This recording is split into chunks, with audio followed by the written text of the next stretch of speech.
ఇక్కడున్న మీడియా మిత్రులందరూ కూర్చోవాలమ్మా. కూర్చుంటే వెనకాల వాళ్ళు కనపడుతుంది. వెనకాల ఇద్దరున్నారు, ఒకరు కూర్చోవచ్చు కదబ్బా. కూర్చోండి స్వామి, వెనకాల కనపట్లేదు.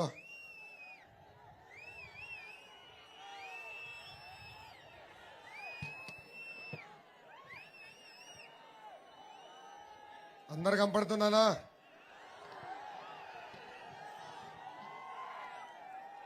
వేదికమైన ఉన్న పెద్దలందరికీ పేరు పేరున నా ఉదయపూర్వక నమస్కారాలు. ఈరోజు శంఖారామం సభకి విచ్చేసిన తెలుగుదేశం పార్టీ కార్యకర్తలకి, జన సైనికులందరికీ పేరు పేరున నా ఉదయపూర్వక నమస్కారాలు.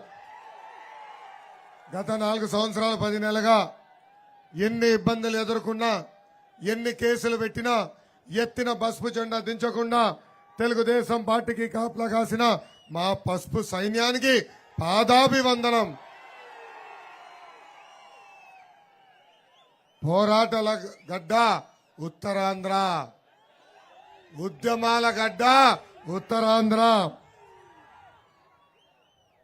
ఏ రాష్ట్రానికి వెళ్ళినా, ఏ దేశానికి వెళ్ళినా ఉత్తరాంధ్ర ప్రజలు కంపడతారు.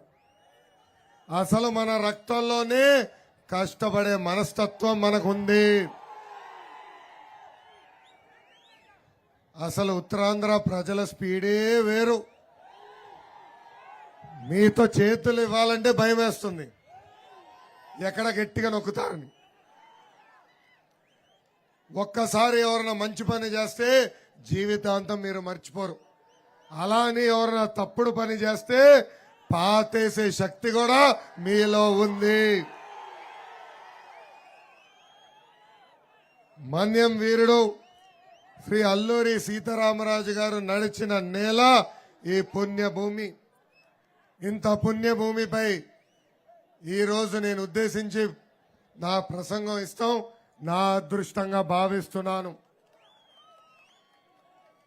ఆంధ్ర రాష్ట్ర ముఖ్యమంత్రి జగన్కి ఒక శాపం ఉంది.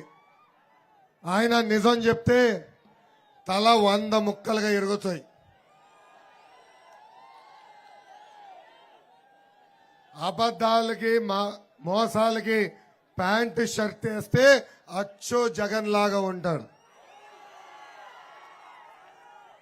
ఇది నేను ఎందుకు చెప్తున్నానంటే, ఏమ్మా ఎన్నికల ముందర ఏం చెప్పారు?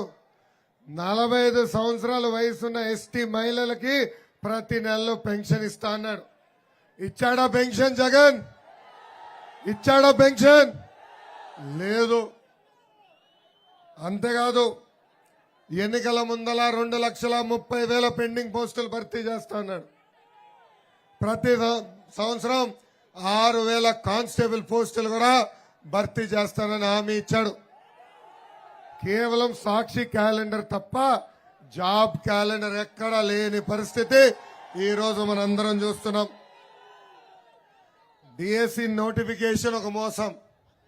ఎస్టీ స్టడీ సర్కిల్ మూసేశారు, బీసీ స్టడీ సర్కిల్ మూసేశారు, ఎస్సీ స్టడీ సర్కిల్ మూసేశారు.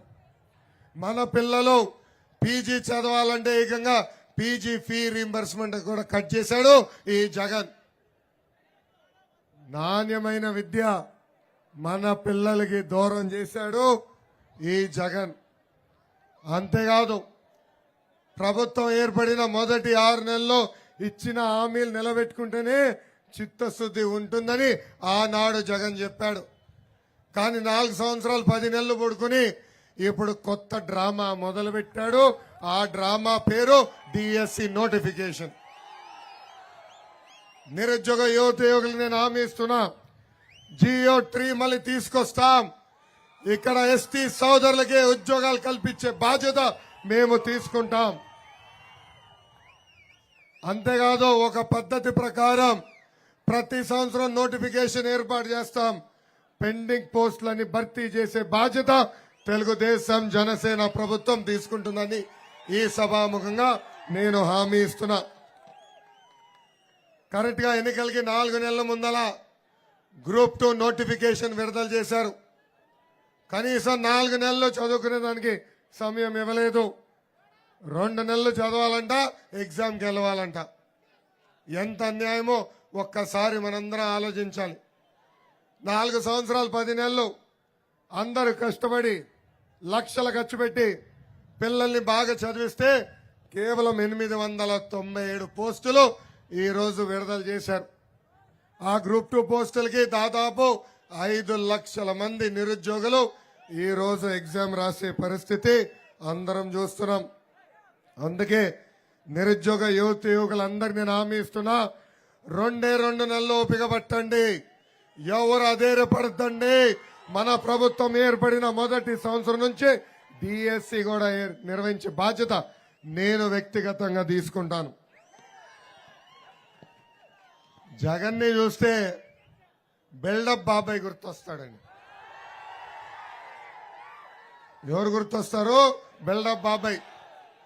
కోట్ల రూపాయలు ఖర్చు పెట్టి యాత్ర 2 సినిమా తీశారు. ఎమ్మెల్యేలు ఎమ్మెల్సీలు టిక్కెట్లు కొని మరి డబ్బులు ఇచ్చి మా సినిమా చూడండి రా బాబు అని అడుక్కు తినే పరిస్థితి వచ్చింది. ఈ వైకాపా పార్టీకి అంతిమ యాత్ర మొదలైందని వాళ్ళకి నేను హెచ్చరిక జారీ చేస్తున్నా. ఈ బిల్డప్ బాబాయ్ కట్టింగ్లు మామూలుగా ఉండవు. ఒక మీటింగ్కి వెళ్ళి నేను అర్జునుడు అంటాడు, ఇంకో మీటింగ్కి వెళ్ళి అభిమన్యుడు అంటాడు. కానీ బిల్డప్ బాబాయ్ ఒక సైకో, ఒక భస్మాసురుడు, ఒక సద్దాం హుసేన్ లాంటి వాడు. అతని వ్యతిరేకంగా ఎవరు మాట్లాడినా, ఒక ట్వీట్ పెట్టినా, ఒక పోస్ట్ పెట్టినా ఫోన్ తీసి బంధువులతో ఈ ప్రభుత్వం బాగాలేదని చెప్తే ఏకంగా కేసులు పెట్టే పరిస్థితి ఈ రోజు ఆంధ్ర రాష్ట్రంలో చూస్తున్నాం. ఈ జగన్కి రంగుల బొమ్మలంటే బాగా ఇష్టం. మనం కట్టినీళ్ళకి రంగులేసి ఆయన కట్టినట్టు చెప్తాడు. మనం పెట్టిన అన్న క్యాంటీన్కి రంగులేసి సచివాలయం ఏర్పాటు చేసామని చంకలు గుద్దుకుంటాడు. ఇంతేకాదు, ఇప్పుడు మనం భూమి కొనినా లేదంటే పూర్వీకులు మనకి భూమి ఇస్తే ఆ భూమి పట్టాల పైన కూడా ఆయన ఫోటో పెడుతున్నాడు. ఇప్పుడు నాకు అర్థమైంది ఎందుకు మీ బిడ్డ మీ బిడ్డ అంటాడు. అందరికి ముద్దు పెట్టి నేను మీ బిడ్డని నీ మీ బిడ్డని అంటాడు. దయచేసి పొరపాటునది నమ్మద్దండి. ఎందుకు చెప్తున్నా అంటే రేపు అధికారులకు వచ్చిన తర్వాత నేను మీ బిడ్డను కదా, మీ భూములు తిరిగి నాకే ఇవ్వండి అని చెప్తాడు ఈ జగన్. మన పొలంలో సర్వే జరిగితే ఆ సర్వే రాలిపోయి ఆయన మొహం ఎందుకురా బాబు. ఎలాంటి పరిస్థితులు ఆంధ్ర రాష్ట్రంలో ఉన్నాయో ఒక్కసారి మనందరం ఆలోచించాల్సిన అవసరం ఉంది. చంద్రబాబు గారు లాగా తనకు కూడా ఇమేజ్ రావాలని జగన్ విశ్వ ప్రయత్నాలు చేశాడు. కానీ అది అసాధ్యం. కారణం ఏంటో తెలుసా? జగన్ అంటే ఒక జైలు గుర్తొస్తుంది, చంద్రబాబు గారు అంటే ఒక బ్రాండ్. జగన్ చూస్తే కోడి కత్తి గుర్తొస్తుంది, చంద్రబాబు గారు చూస్తే కియా కార్ కంపెనీ గుర్తొస్తుంది. జగన్ ఒక ప్రిజనరీ, చంద్రబాబు గారు ముందు చూపున్న ఒక విజనరీ. నిన్నగాక మొన్న మనందరం చూసాం చంద్రబాబు నాయుడు గారిని అతి కిరాతకంగా ఎలా అరెస్ట్ చేశారో. 73 సంవత్సరాల వయసు కలిగిన వ్యక్తి, 40 సంవత్సరాలు రాజకీయాల్లో ఉన్న వ్యక్తి, 15 సంవత్సరాలు ముఖ్యమంత్రిగా, 15 సంవత్సరాలు ప్రతిపక్ష నేతగా ఆంధ్ర రాష్ట్ర ప్రజలకి సేవ చేసిన వ్యక్తి. ఆయన అర్ధరాత్రి వెళ్ళి ఇబ్బంది పెట్టి అరెస్ట్ చేశారు. ముందల 3,000 కోట్ల కుంభకోణం అన్నారు, దాని తర్వాత 270 కోట్ల కుంభకోణం అన్నారు, ఇప్పుడు 27 కోట్ల రూపాయలు కుంభకోణం అంటున్నారు. ఈ సభాముఖంగా మళ్ళీ జగన్ కి నేను సవాల్ ఇస్తున్నా. బ్రదర్ జగన్, టైం డేట్ నువ్వు ఫిక్స్ చేయి, చర్చకు నేను సిద్ధం. నువ్వెంత అవినీతి చేశావో, మేమెంత చిత్తశుద్ధిగా బతికామో చర్చించడానికి నేను సిద్ధం, నువ్వు సిద్ధమా అని ఈ సభాముఖంగా ప్రశ్నిస్తున్నా. జగన్ జైలుకి వెళ్తే రోజుకో కుంభకోణం బయటపడేది.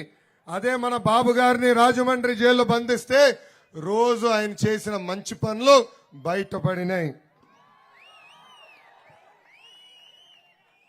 ఈ మధ్యన నేను చూస్తున్నా, నువ్వే మా నమ్మకం అని కొత్త బోర్డులు తీసుకొచ్చారు వైకాపా నాయకులు. ఊరూరికి బోర్డులు పెడుతున్నారు. జగన్ని నేను సూటిగా ప్రశ్నిస్తున్నా, మీ తల్లి చెల్లియే మిమ్మల్ని నమ్మట్లేదు, ఇంకా మేము ఎట్లా నమ్మాలి అని అడుగుతున్నాం. ఎన్నికల